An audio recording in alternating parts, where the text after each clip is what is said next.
Slate ASMR. Before you sleep, don't forget to like and subscribe. For the best experience, use headphones and turn off a stable volume on YouTube. Now, please enjoy the video. Good morning, good evening, good afternoon, good night. Wherever you are, I hope that you're alright. Welcome back, my beautiful people of the internet. Welcome back, my beautiful people of the internet, to another Pale Slate ASMR video. I hope you all are doing very, very, very well. It is summertime here in the USA, which means it is time for all of the summer game announcements, the summer game showcases. Everybody's showing off their games. Everybody. Xbox, PlayStation, Nintendo, Jeff Keighley, everybody's showing off their games. You know what it is. I do miss E3. In these moments, I really do miss E3 because it was cool having everything sort of come together at one time, but alas, now we must pay attention to when things are and hopefully not schedule your life on the days of the showcases. Well, I have been very busy as of late, so while I was able to watch the showcase on the day it happened, I was not able to record this on the day it happened, so I wanted to talk just a little bit about the Xbox showcase. The Xbox showcase, which was something I was super excited to watch. I had heard a couple of the rumors. There were a couple of fun surprises, a couple of boring surprises, but I thought it would be a good chance to sort of chat about it because, as I'm sure you're all very aware, I am an Xbox fan. If the Game Pass videos haven't done it for you, now you know. Now you officially know. So, we're just going to jump right on into it. So, first and foremost, we've got to talk about the biggest announcement, which wasn't really a secret, but the biggest announcement was the Xbox Asus ROG Handheld.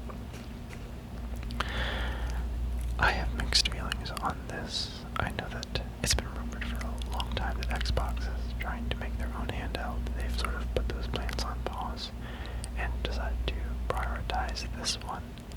So they've been planning this for a while, and so the announcement itself wasn't a surprise, but it was interesting to sort of see what it actually looked like and to kind of better understand what we were actually going to be working with. And to be honest, I'm a little bit caught in the middle because I do like the idea of an Xbox focused handheld.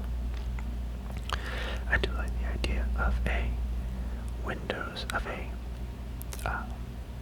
do like the idea of like a tuned build of Windows built for gaming, and I do see a lot of the potential that having a alright dedicated version of Windows for gaming could do moving forward, especially if the Xbox gaming team is working more with the Windows team. I think it's super important because Windows could use as the default platform for PC gaming. It could use a little bit of love in that area.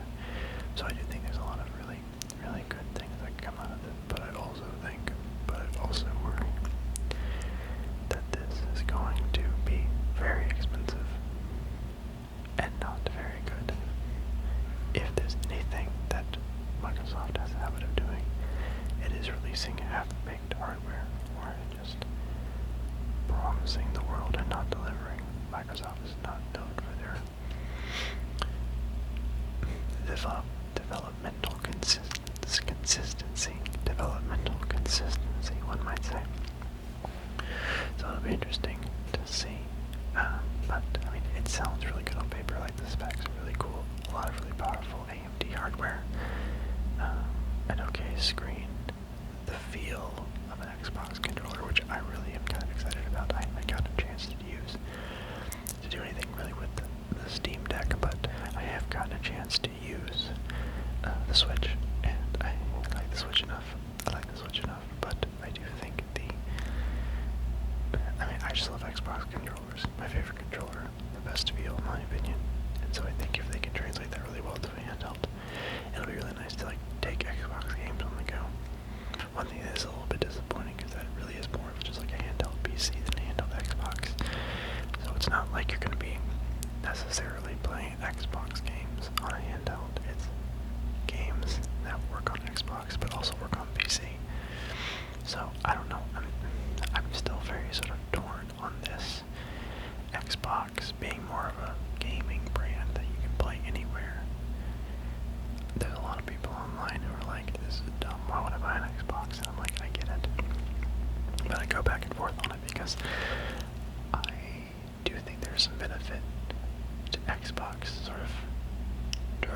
themselves as like this bigger brand.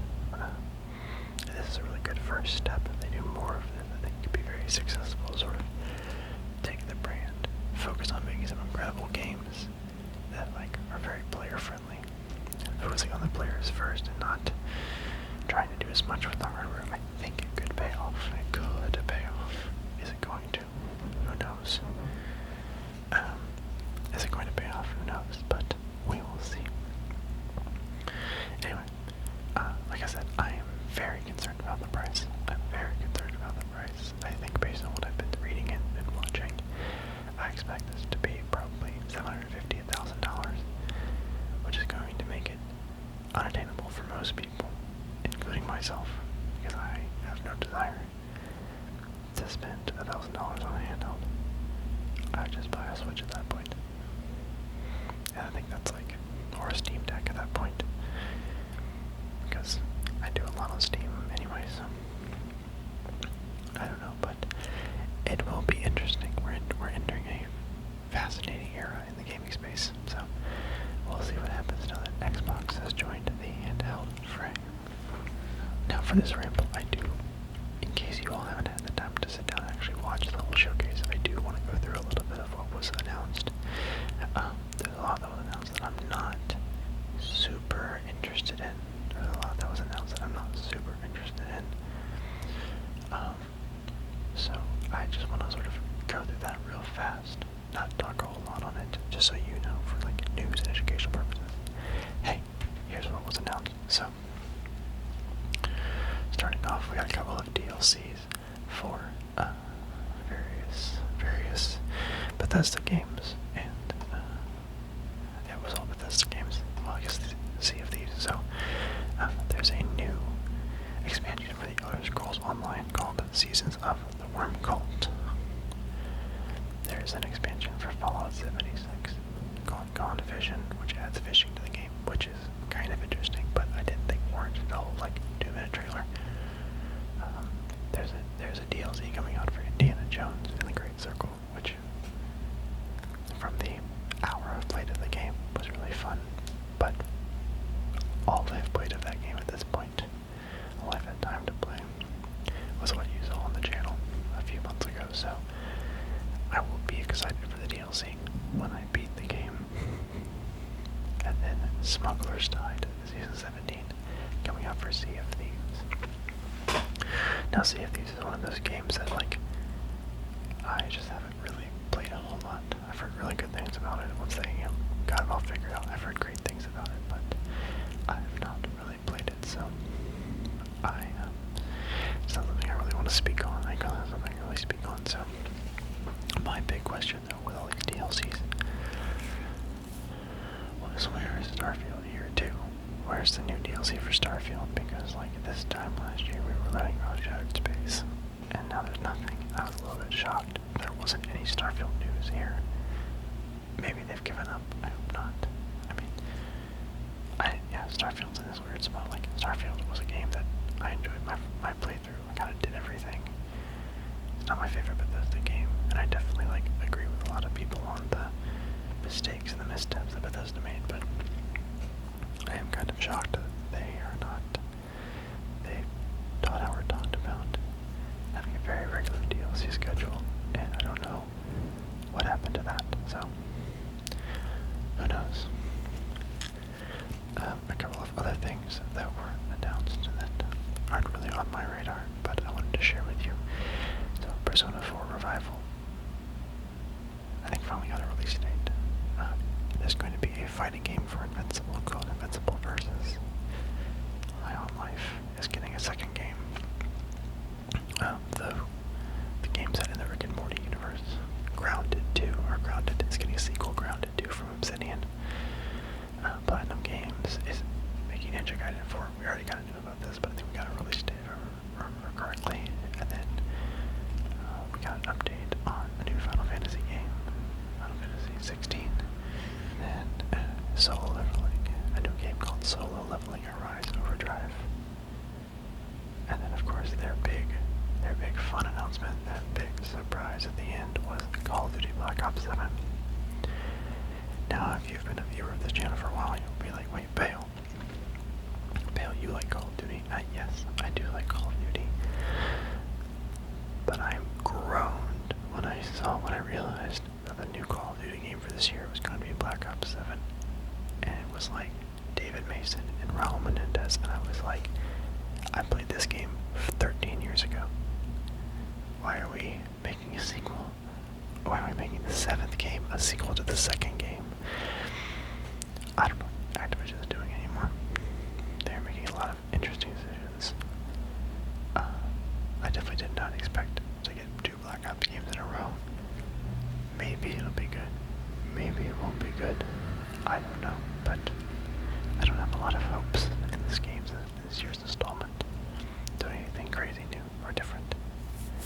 And I kind of hoped that when Microsoft acquired Activision, they would have been like, maybe let's just focus on like sustainability and profitability the games we have versus making a new game every year, but that doesn't seem to be the case, and it is what it is. Alright, there were also a couple of remakes that I wanted to highlight. So we had Tony Hawk's Pro Skater 3 and 4 release trailer. I will definitely play it. I love Tony Hawk. I grew up playing those games. So, it's definitely a game that I'm excited to see, but there's not a lot to talk about. It's a remake of Pro Skater 3 and 4. Most everybody's played it at this point, so. Same thing with like Gears of War Reloaded. I know that's a big deal that's going to PlayStation. So, if you haven't played Gears of War, that's awesome. But like for me, just getting the first Gears of War remade again. I mean, we already got the Gears of War Ultimate Edition a few years ago, and I bought that and never played it, so it is what it is. Final Fantasy VII Remake, finally getting some more information for Xbox, which was pretty big.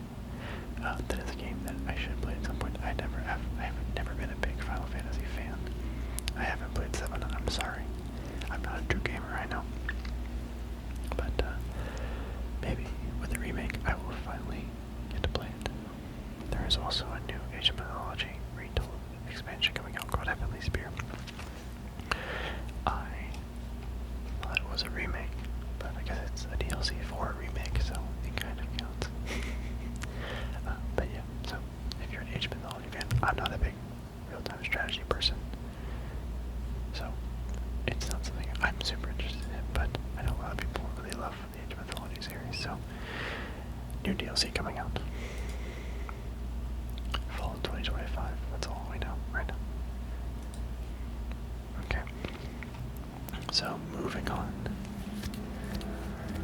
to things that caught my attention, because there were a couple of things that I'm very excited about, but there were a lot of things that caught my attention, a lot of new announcements for games that I've not heard of, so I think the most unique one is Keeper by Double Fine, where you basically play as a sentient lighthouse. It's sort of a platformer game.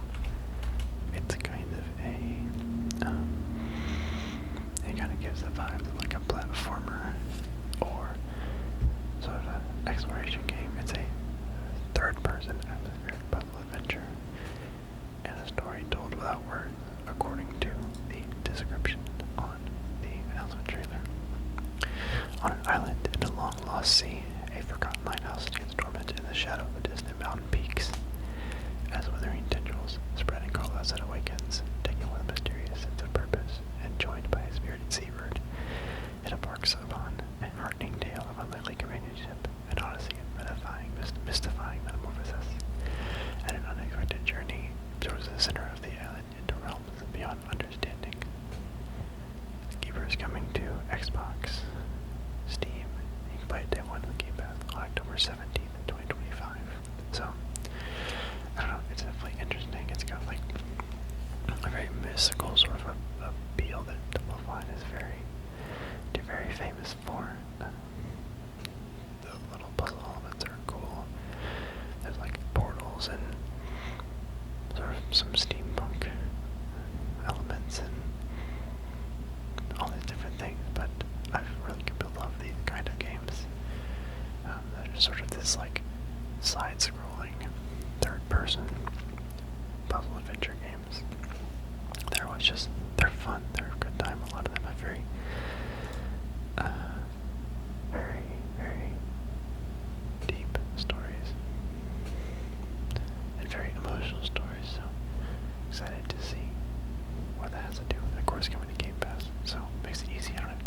money on it. The next game is Super Meat Boy 3D. Now, I have not played a whole lot of the original Super Meat Boy because difficult games are not my cup of tea, but I respect what it did for the genre. Super Meat Boy really kind of, in a lot of ways, made the genre of difficult games mainstream, I feel like. So see it coming to a 3D platformer is really exciting. Actually, I'm just now learning that there was a sequel that was made without the original designer. Super Meat Boy Forever, that released in 2020, but it's interesting to see a 3D version of a game, or a 3D sequel to a game that came out 15 years ago. I'm kind of shocked we haven't had this before. It'll be interesting to see how well the difficult gameplay can translate to 3D, because it is so fast-paced and so it's so perfect for 2D platforming. You know, that very smooth, quick platforming. It'll be interesting to see if they can pull it off in 3D. Beast of Reincarnation was probably the most standout one. Now, for me, I'm not a big fan of Monster Hunter games, and watching this trailer gave me a very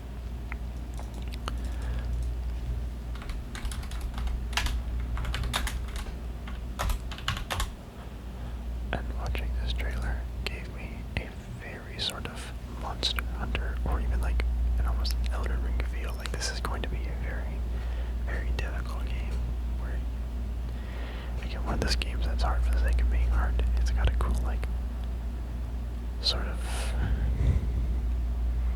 at least from the trailer, there's kind of this nature meets technology, where you sort of have to use technology to take down monsters. Sort of, there's almost it's Japanese folklore kind of meets Horizon Zero Dawn almost kind of thing. Kind of meets an Elden Ring, it seems with a lot of really difficult boss battles. But the most interesting thing was the developer is Game Freak. This is apparently the first game that Game Freak has done outside of the Pokemon series. And it's a very different Pokemon, like I said, there's no monsters in it, so and you're trying to fight the monsters. But it's definitely interesting. There's not much detail other than it's set in the distant future. Beast of Reincarnation follows a samurai named Emma who must defeat both Yokai and Max using a legendary sealing blade. With the help of her canine companion, Emma must save a post-apocalyptic Japan from monstrous beasts. So again, sort of a Monster Hunter vibe. It'll be interesting to see how this goes, though. But again, Game Freak stepping out of their normal world of Pokemon to bring us this. So while I may not be interested in the game itself, that fact alone, got my attention. So we'll see. Another game that got my attention was a little indie game called At Fate's End by Thunder Lotus Games. That was announced. According to the description, it is an action-adventure game where you fight the ones you love, and your skill tree is your family tree. Wield the legendary godsword Aces as Sean, the Def Jung Harris of the Hemlock clan. Solve intricate narrative puzzles, uncover painful truth, and hone both your blade skills and knowledge to face your estranged siblings in intense emotional duels, and ultimately decide your family's fate. So the one thing that really caught my eye is I thought the sort of the family tree aspect was really interesting. So how they were building on that and then using the sort of as the skill tree and the storyline. I'll be interested to see how I feel about the game itself, because the game itself is sort of Metroid. It's very Metroidvania 2D platformer, which I've really fallen in love with recently. But again, I'm not the kind of person who likes to play a difficult game just for the sake of playing a difficult game.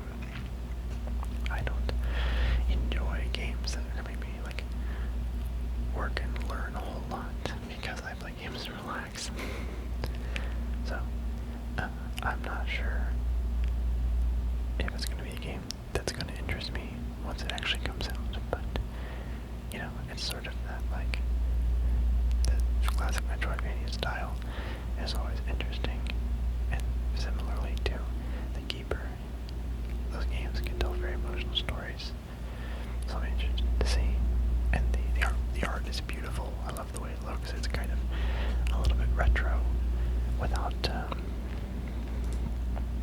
it looks a little bit retro without being, well, leaning too much into pixel or trying to be too realistic, so I'll be interested to see, but keeping my eye on this one, seeing how it turns out. Alright, up next we had The Blood of Dawnwalker by Ramble. Now, when I first saw this come up on the showcase, I wasn't sure what to expect of it, but it seems to be a vampire game from Bandai Namco, and Rebel Wolves. You play as a Dawnwalker, trapped between the worlds of regular humans and vampires, tasked with tipping the scales back in humanity's favor. It releases in 2026 for Xbox, PC, and PlayStation. Now, like I said, when I first saw the trailer, I wasn't sure what to think of it. I mean, it's got a sort of a dark vibe, like a dark fantasy vibe. It's definitely interesting. It's more of a realistic sort of looking game. But the trailer didn't tell a whole lot. And then as I started to realize what was good, because it sort of looked like a fantasy game, like your normal fantasy game. And I was like, okay, another fantasy game. Like, I'm interested to see how it goes, because I do enjoy a good fantasy game. But then I realized there were vampires. And vampires are cool. And it seems to kind of to be trying to do what Vampires Bloodlines was trying to do with their newer game, the one that was like a battle royale.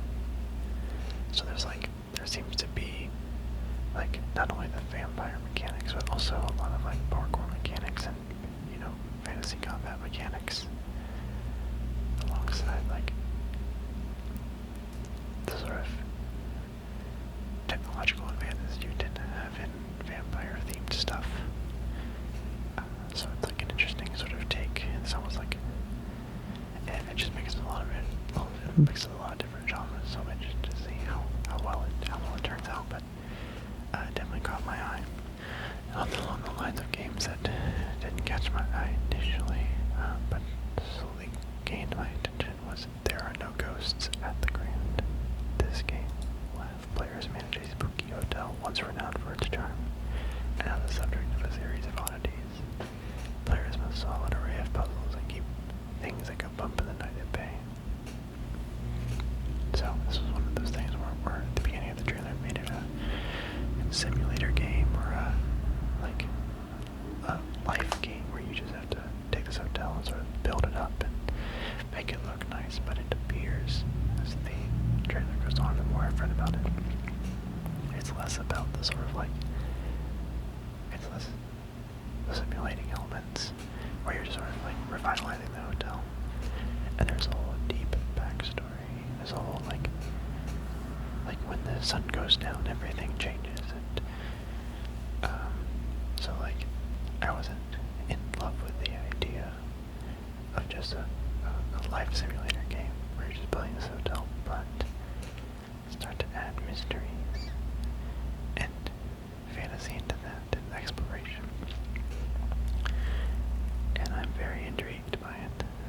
The back half of the trailer, it really was just like, oh, interesting. How can we sort of take a life simulator game and turn it into a puzzle platformer? So I'm intrigued by it. It's also really cool. It sort of has this We Happy Few art style, which I really love. That sort of art style. I don't know what it's really called, but it's really kind of, it's fun. It's sort of like, yeah, sort of like dark animation style or something. But I've definitely caught my eye now that I've a little bit better understanding what the game's about. Well, another game that caught my eye was Anima. It's kind of interesting seeing something like this, a sort of Pokemon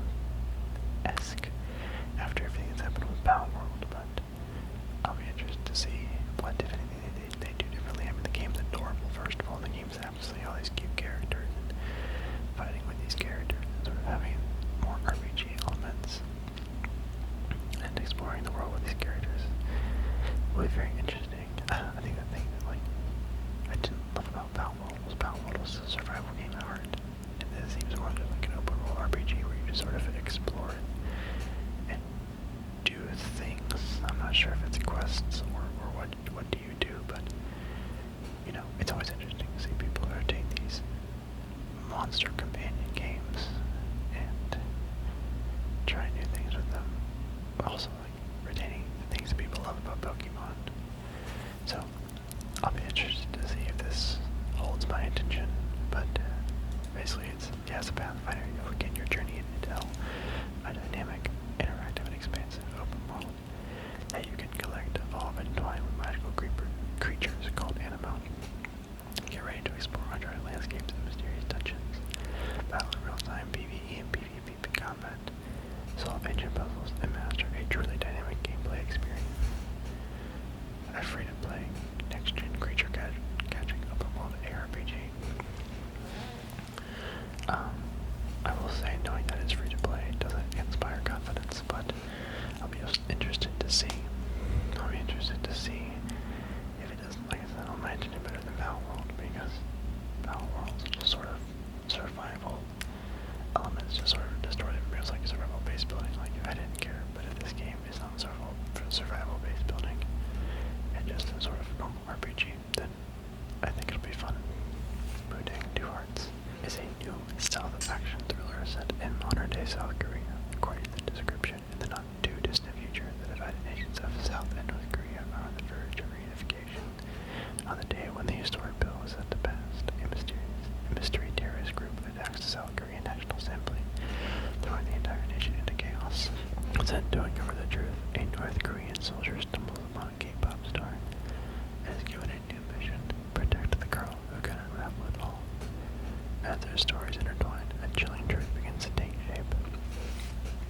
So definitely, I'll be interested to see kind of what this game looks like. I mean, the trailer, the graphics look incredible. The game looks beautiful, and I really love the sort of the idea of North and South Korea coming together and a North Korean soldier working together with a K-pop star. Like, it's a very interesting story idea.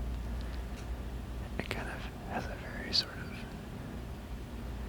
Metal Gear Solid sort of feel.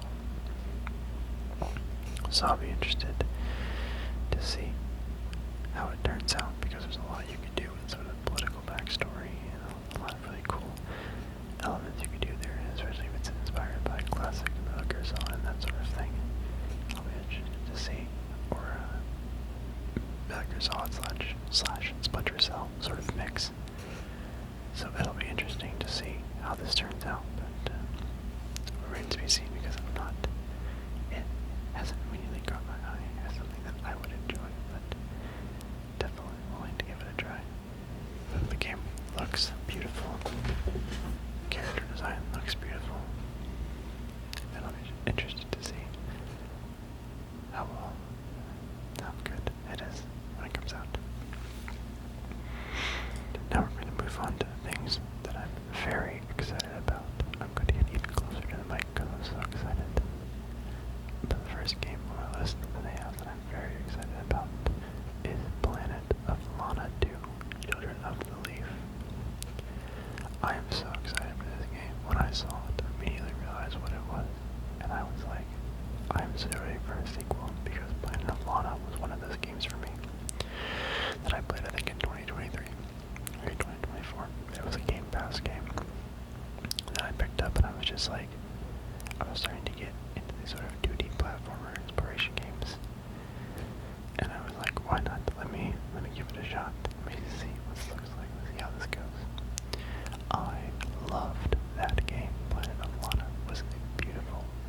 It's a beautiful game. It's an adorable game. It tells a wonderful story without any dialogue. It was very emotionally moving, very fun to play, very responsive platforming. You know, and nothing inherently special, but by the end of it, I was like, it was a pretty short game. I was ready for more. It was a lot of fun. So I'm very excited to see that the game went well enough for them to justify a second game. I will be playing this on launch, absolutely,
see a story. I'll be interested to see where else they can go in this world. It seems to be more of a prequel game to the original. You're going to plunge into Sophia's original story and Residence of Plaguetail Legacy. Our journey leads to the Minotaur Island, where she faces deadly trials, navigates treacherous trails, solves puzzles, all while fighting and staying one step ahead of the army chasing her. But the true challenge awaits, as the terrifying creature behind the myth will soon resonate with her. As you journey deeper into the island's heart, you confront the truth behind a long-buried curse.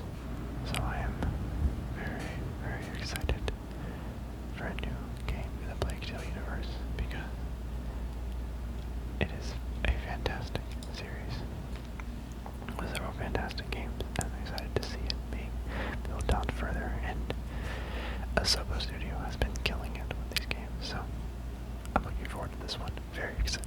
I kind of screamed a little bit when I saw it, because again, the trailer didn't tell me anything about it, and then I was like, oh, this is a Plague Tale game. Holy crap. I'm in. Next game is The Outer Worlds 2. So, I know The Outer Worlds 1 was very controversial, maybe not the right word, divisive, that's a better word. I loved The Outer Worlds 1. I'm a big fan of Obsidian games. I'm a big fan of Obsidian RPGs. I love the sort of like neo-sci-fi. I love good humor about capitalism. I love Fallout. The Outer Worlds scratched enough of that itch with like crazy capitalism comedy, fun weapons, ridiculous dialogue, humor. The Outer Worlds was, in a lot of ways, sort of a spiritual successor to Obsidian's New Vegas. And, well, it could have been better. It definitely could have been better. It was still a lot of fun, and I enjoyed the heck out of it. So I'm excited to see The Outer Worlds 2, and to see, now that they've had a successful first game, what they can do with more time and more budget. So, there's no guarantee of quality. Obviously, the sequel is not guaranteed to be better. In most cases, I feel like it's worse, but The Outer Worlds 2 is definitely a game that will keep my attention for a while. Because again, I love Obsidian. I love their work. I'm playing through Avowed right now. Avowed, also a divisive game. Basic in a lot of ways, but a lot of fun, and great dialogue, great characters, so I'm excited for this new game, The Outer Worlds 2. One thing I don't understand, though, is why they're pushing The Outer Worlds 2, 1, as such a massive game, and 2, $80. I don't know why The Outer Worlds 2 is $80. The Outer Worlds is not a big enough franchise to be $80, but we'll see. Regardless, I'll enjoy it. And that's why I have Game Pass, so I don't have to pay $80 to buy it. The next big game I'm super excited about is Clockwork Revolution. Clockwork Revolution is interesting. The reason I'm so interested is because I loved BioShock Infinite, and this is that exact same style. Very, very steampunk, with a lot of weird time mechanics. So I'm interested to see this sort of steampunk mix and how well it works out. But I think the reason I'm most excited about this is because it's being made by InXile. Now, I've never been a big fan of InXile's other games because I don't play a lot of real-time strategy or turn-based things. So I've been meaning to play Wasteland for a long time. But Wasteland is the game that inspired Fallout, which is my favorite game franchise. So, a first-person shooter made by the same creators, the people who put together some of the best games, or who put together the titles that it inspired.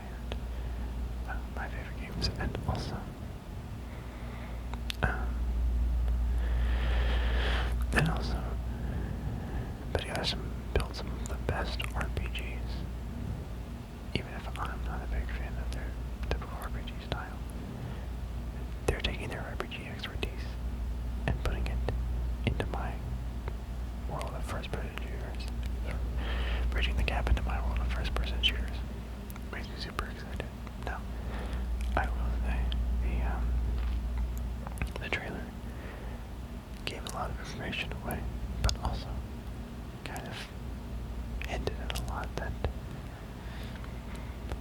may or may not be good. I'm interested to see how well the dialogue system plays out, how well the character development actually goes, how deep it actually goes. Because the trailer did make it seem a little bit shallower than I would have expected. And I'm not sure how well the gunplay and the time effects are gonna work, because I'm worried it's gonna be more like BioShock Infinite, where it was just sort of like, okay, you can like bring this thing in time, because like the whole thing they're pushing is changing time. The description is, welcome to the Tingle, the Sons of Avalon, home to you, born Infinite, and your gang, the Rotten Hooligans, after discovering the ruthless Lady Ironwood in this older history, using time travel to enrich yourself while keeping Avalon's people born powerless. You're thrust into an adventure across time to turn back the clock and right Ironwood's wrongs, however you see fit. So I'm interested to see how the sort of time manipulation mechanic works. I'm just worried that it's going to be sort of like the tears in BioShock, where it's just sort of helps you occasionally, it's just sort of there. But if they can make it work where it's like a legitimate mechanic and a big part of the game, then I think this game could be awesome and very unique. I think I'm going to love it anyway though, because again, I love first-person shooters in the steampunk style. I've been watching this one for a couple of years now. They announced it a few years back. So it's cool to actually get to see more of it, see where it goes. So I've got my eyes on this one. We don't have a date yet at all, not even 2026. It said coming in due time. So I will keep my excitement on the down low until we get a final, proper release date. But I'm keeping an eye out. And finally, we have Chronos: The New Dawn, an upcoming sci-fi survival horror game from developer Bloober Team. It is a twisted time travel story set in an unforgiving post-apocalyptic future in 1980s Poland. You take on the role of a traveler and agent of the enigmatic collective with a mission to extract selected people who didn't survive the apocalypse from the past. To complete the collective's mission, you will need to survive a deadly wasteland created by a cataclysmic event known as the Change, filled with monstrous abominations that will challenge players' combat abilities. Right off the bat, here's the thing with Bloober Team is, I've been watching Bloober Team for a while, and Bloober Team has been putting out some games that personally I really love. They haven't been particularly well-received games in a lot of ways, but games like Layers of Fear, Blair Witch, The Medium, I made a couple versions of Layers of Fear, a sequel to Layers of Fear and a remake of Layers of Fear, or I guess it was a recreation, a remaster in the sequel of the original series. They're currently, Bloober Team remade Silent Hill 2. They're currently working on a remake of Silent Hill, so they've been doing a lot in that sort of space. And I've really enjoyed the games they've had that I've played. Layers of Fear and The Medium were the two that I've played at this point, and I mean, again, were they the best games I've ever played? No, but they were very solid games and a fun little horror experience, not particularly scary, but just a good, balance of things. But they caught my attention in a very special way. So I'm very excited about the idea of a sci-fi horror game, or a sci-fi horror game from Bloober Team, because I always enjoy what they come up with, and it seems to be sort of almost Dead Space-like in a way, where there's a focus on the sci-fi elements, but also crossing over with sort of Eastern European history and lore, which is also really interesting. Games like Atomic Heart, or games that I love that aesthetic as well, that sort of like communist bloc aesthetic. and the sort of 1980s based sci-fi, as well as things like Dead Space, which is one of my favorite horror games of all time. I'm very interested to see what this game has to offer, and apparently it's coming. Apparently it's coming this year, so I'm excited for that. You know, I'll always play sci-fi horror games. I'll always be excited about sci-fi horror games, especially ones that are set in space, Oregon in like 1970s, 1980s. Sort of, I don't know what to call it, retro-futuristic almost. Like what the 80s thought the future was going to be. I love that style, so super excited for this one as well. That is about it, my friends. You know, I think overall this showcase was pretty solid. I wish there had been more Microsoft games.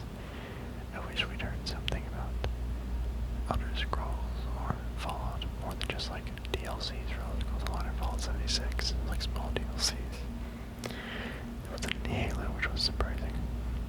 Like I said earlier, wasn't super excited about Fallout 76, or wasn't really super excited about Black Ops 7. I was super excited about Black Ops 7.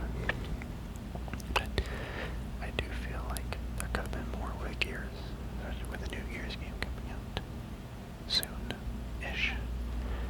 More than just Gears of War Reloaded, so it does feel like Halo and Gears are really missing from the picture. And of course, nothing